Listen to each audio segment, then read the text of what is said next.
अस्सलाम शानी ठीक है बाबा असां ठीक है हाँ अॼु जी ॻाल्हि ॿुध हिन शागिर्द ते बिटाई जी भेट सां करणु चाहियां थी। अल्लाह ॾाई मथियां ॾायो ॾुख ॾिसनि मूं सां मुंहुं पिरनि बुराई में भाल कया। बिल्कुल शाह साहब जो बेहतरीन बैत है। अल्लाह ॾाई मथियां ॾायूं ॾुख ॾिसनि मूं सां मुंहुं पिरनि बुराई में भाल कया। इन बैत जी जेकॾहिं माण्हू माना ॾिसंदो त इंतिहाई जी गहरी माना आहे ऐं इंतिहाई जी बावज़न शेर आहे। इन में इलाही सारा दर्स मिलनि था, सबक मिलनि था। अल्लाह ॾाई मथियां ॾायूं ॾुख ॾिसनि माना इंसान खे अल्लाह साईं ॾाह एतिरी बि न ॾे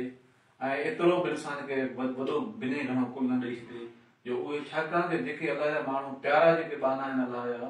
जेके बि ॾाहा माण्हू उन्हनि तमामु घणी तकलीफ़ूं गुज़रियूं उन्हनि तमामु घणियूं तकलीफ़ूं सठियुनि ज़माने में।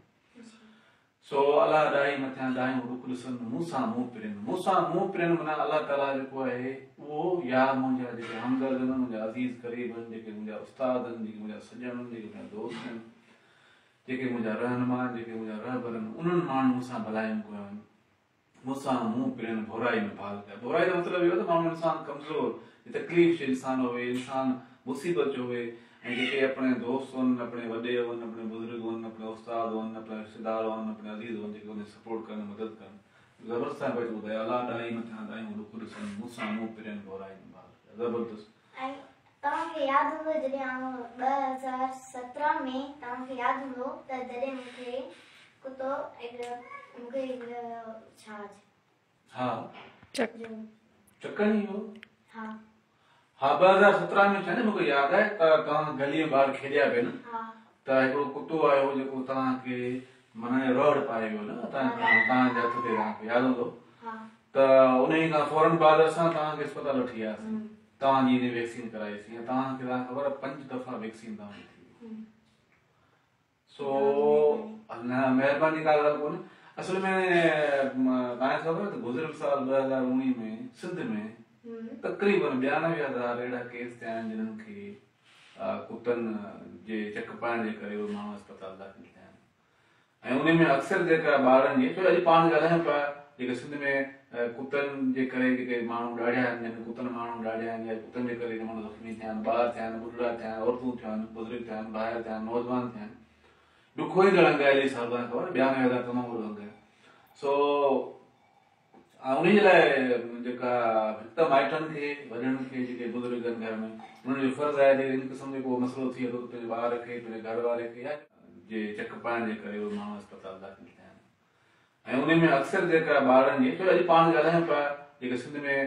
कुतनि जे करे जेके माण्हू ॾाढिया आहिनि कुतनि माण्हू ॾाढिया आहिनि या कुतनि जे करे माण्हू ज़ख़्मी थिया आहिनि ॿार थिया आहिनि ॿुढड़ा थिया आहिनि औरतूं थिया आहिनि बुज़ुर्ग थिया आहिनि ॿाहिरि थिया आहिनि नौजवान थिया आहिनि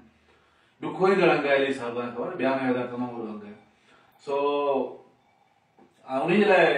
जेका हिक माइटनि खे वॾनि खे जेके बुज़ुर्ग आहिनि घर में उन्हनि जो फर्ज़ु आहे इन क़िस्म जो को मसइलो थिए थो त पंहिंजे ॿार खे पंहिंजे घर वारे खे या जेको माण्हू मुतासिर थियो आहे उनखे फौरी तौर ते अस्पताल पहुचाइजे वैक्सीन कराइजे ऐं सरकारी अस्पताल में या वैक्सीन मुफ़्त जी पियल आहे ठीकु आहे न पर उहा मुसलसल 5-6 दफ़ा थींदी आहे डॉक्टर ॿुधाईंदा आहिनि जंहिं हिसाब सां डॉक्टर तजवीज़ करे उन हिसाब सां वैक्सीन थींदी आहे ऐं उन खां पोइ काफ़ी सारो हुनजो जेको बचाव मुमकिन आहे ठीकु आहे किथे कुते खाइण खां या कुते जे चक पाइण खां पोइ वैक्सीन जेके टाइम ते थी वञे त हिन में तमामु घणो बचाव आहे। सो असां त सरकार खे गुज़ारिश कंदासीं त इन क़िस्म जे माण्हुनि में अवेयरनेस आगाही ॾिनी वञे ऐं ॻोठनि सतह ताईं शहरनि जी सतह ताईं ऐं जेको माण्हुनि खे ॿारनि खे स्पेशली ॿारनि खे त महफ़ूज़ बनायो वञे ऐं उन में वालिदैन जी वॾी ज़िमेदारी आहे। अॼु जेको तव्हां चयो पिया सही आहे चयो पिया तव्हां ई जल्दी मूंखे कई छॾियो ऐं तव्हांखे जेका इंजेक्शन हुई तव्हां जल्दी लॻाई छॾी ऐं तव्हांजी वॾी महिरबानी शानी तव्हां असांजी महिरबानी कोन्हे असांजो फर्ज़ु आहे जॾहिं इंसान ॿार आहे घर में को तकलीफ़ थिए थो त माण्हुनि खे हुनजी परगोर रहणु हुनजो जेको वक़्त ते इलाजु कराइणु वक़्त ते हुनजी वैक्सीन कराइणु उहो असांजो फर्ज़ु आहे असांखे कराइणु घुरिजे ऐं जेका तव्हांखे हीउ जो पाण प्रोग्राम कयूं था बुनियादी तौर ते प्रोग्राम असांजो आऊं ऐं शानी जो गॾु वियूं था असां चऊं था असां नंढड़े के मौज़ू ते ॻाल्हायूं ऐं अहिड़े मौज़ू ते ॻाल्हायूं जंहिं सां असां माण्हुनि में हिकिड़ी नई क़िस्म जी ॻाल्हि ॿुधी पोइ शानी तव्हांजी वॾी महिरबानी लाइट जी ॻाल्हि वई हली आहे सो पंहिंजे प्रोग्राम खे पाण खे हिते ख़तमु करिणो पवंदो वरी सुभाणे इनशाला के नए मौज़ू सां पाण मिलंदासीं।